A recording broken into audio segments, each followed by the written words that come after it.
Earlier today, Chris Brown went on Instagram and basically went on a rant and had some pretty harsh words for Tamar Braxton and Adrienne Bailon. Now, if you guys are not familiar with these two chicks here, they're on this show that comes on BET called The Real. It's kind of like the Talk or The View, basically where women get on there and talk about current issues and sometimes politics and, relationship stuff. Shit that I usually don't watch. I'm more of a sports guy. But, they went on there and they basically had some comments about Chris Brown's current girlfriend. I'm going to play you guys some audio of what was said that sparked off this whole harsh rant from Chris Brown. We have got to pour an friendship with my girl Karuchi. Okay? Because, I don't know about this back and forth that she got going on with my man Chris Brown. And he's cute, and he's great, and she's cute, and she's great. But they friends got to come in and help. Well, I'm going to tell you what's happening because a lot of women, honestly, your mama can tell you, your doctor can tell you, your friends can tell you. But when he come and he kiss that neck, it's over. And that's what he doing. He kissing that neck. Yeah, girl, but when my doctor tell me I need to look at things a little different. Haven't you been in I feel like I can't say anything because I've been in that kind of situation. In college, I was dating this guy that everyone disapproved of, and there's just something about it. You have to experience it for yourself. I appreciate that my friends intervene, but I had to learn on my own. Yeah, maybe, some of her friends also reap the benefits of her dating Chris Brown. Exactly. Yeah. Be like, girl, I can't get in the club. You there with Chris? Right. Yeah. We good. You know, they want to be a part of that circle. So really, are your friends going to tell you leave that? If they're your real friends, if you're real friends, yes, they'll tell you because you shouldn't surround yourself with yes people. Yes. That are going to lie because it's convenient for them. But you want to have real friends that'll tell you the truth. Yeah, but let's be honest. Sometimes, you think in the back of your mind, if it's your dude and you really liking him and your friends try to tell you, you be like, oh, my friend kind of hating. Yes. See, that's why I don't say nothing. I ain't got nothing to say. My name Bennett. I ain't in it. My name Paul. That's between y'all. I have nothing to say. Well, let me tell you that it's true, right? Yeah, and then the boyfriend get mad because we all do it. We go, Tamara had told me that you wasn't good with me and I should stop letting you walk all over me. He's like, stay away from her. She trying to ruin us. She wants to be with me. She's just mad. I do intervene. So you guys heard some of what Tamara and Adrienne had to say about Chris Brown's current girlfriend, Karuchi or Coochie, whatever her name is.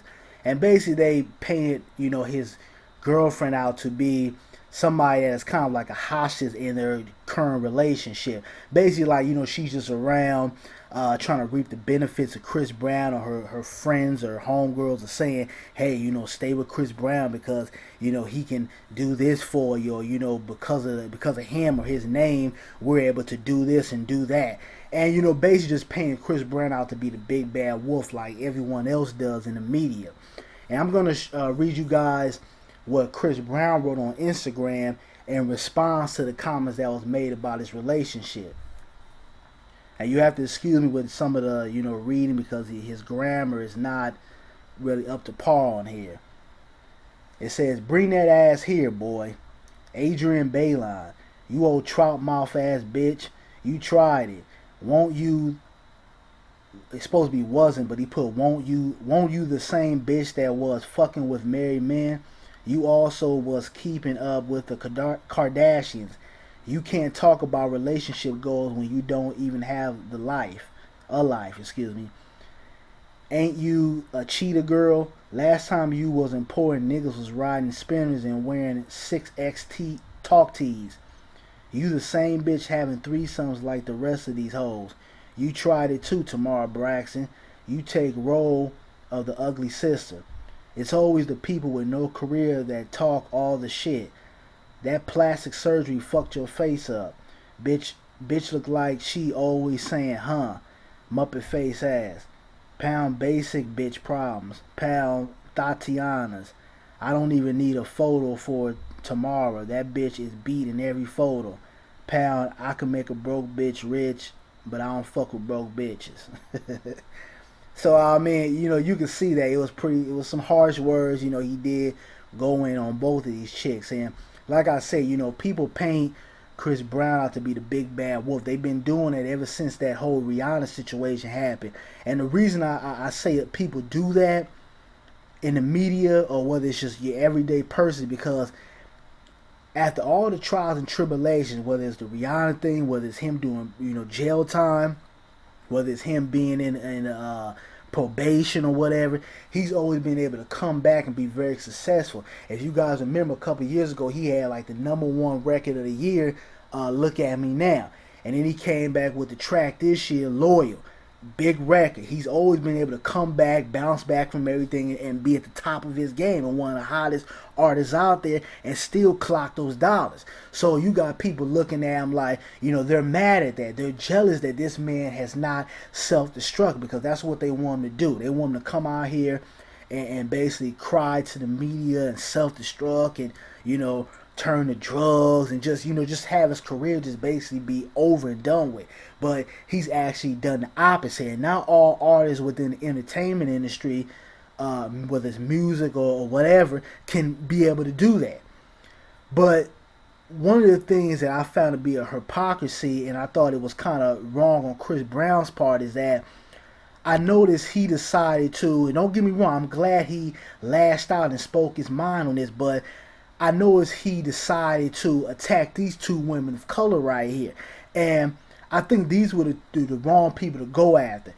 Whether you agree with what they said or not, that was their observation. They weren't, they did kind of paint him out to be, the big bad wolf, but it wasn't as harsh as what a lot of other people have done and said about Chris Brown. Now, let's go back a couple of weeks ago. Remember, Chris Brown pointed out, basically spoke his opinion and said, hey, I think the Ebola disease is a population control tactic. And you had white folks come at his head. They were saying, this is an outrage. You've got to apologize. What's wrong with you, Negro? You're out here saying this is a population control. And what did he do? He went out in the media and he apologized like a chump. And I thought that was, not only that I thought it was bitch made, but I thought it was the wrong thing to do. And it seems like, especially with black men in the entertainment field, every time we come out here and we speak our point of view, and we basically say simply our opinion, because that's what it was. It was nothing wrong with what he said about the Ebola possibly being a population control, because a lot of people are saying that out here. That was his opinion. He came out here and apologized. And a lot of our black males in the entertainment field feel like they have to apologize for everything they say when white folks come on. And I found that to be kind of wild that he didn't go after those people, but he went after these two chicks right here. And, I think it comes a time, especially now, being that we're creeping up into 2015, especially the black men out here, stop apologizing for everything you say. If you believe in what you say, or you just basically stating your opinion, or there's at least some truth behind what you're saying, stand by your words. Grab your balls and stop apologizing for every goddamn thing that you say. Because what you're doing is you're falling into the trap of what white media wants to do to black men who are out here in the entertainment field. Stop apologizing for everything that you say, because me, I don't give a damn whether I'm behind the scenes or I'm in the public eye, which I do not want to be. But if I was to be in the public eye as far as entertainment, I'm not apologizing for nothing. Now, that doesn't mean that if I truly feel like I'm in the wrong, or I offended somebody in a way that I did not want to offend them, I'm not man enough to apologize. But also, if I know I'm right about something and I'm speaking truth or my truth, or I'm basically just stating an opinion, I'm not apologizing for shit. And I think that it's time that, us as black people in general, but especially our black males, because we are the leaders in our communities, it's time that we start standing behind our words and stop apologizing for everything that we say out here as soon as it upsets white folks. Now, this same energy, same backlash, I think should have been targeted to people like TMZ, or those people who were attacking him a couple of weeks or last week or whenever it was about him basically stating his opinion about the Ebola disease. Why weren't those people attacked?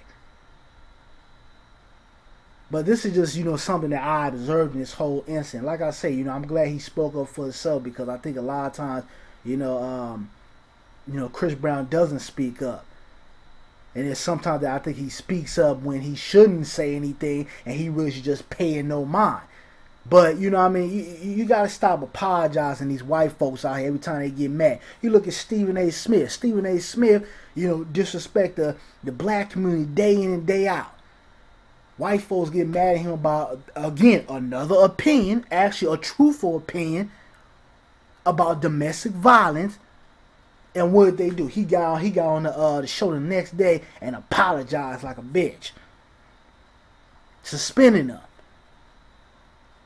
So you got to pay attention to things out here like this, and how, you know, some of our black entertainers react to certain things. It's almost like, you know, a slave master type of mindset. Like when a white man say get in line, you supposed to get in line. But, you know, that's all I got to say about this. You guys give me your feedback on it and what you felt about it. I will leave a link in the description box if you guys want to read up on the article. Subscribe to my Facebook fan page. That link will be in the description box too. But, hey, grab your balls, man the fuck up. Stop apologizing for everything. I'm out.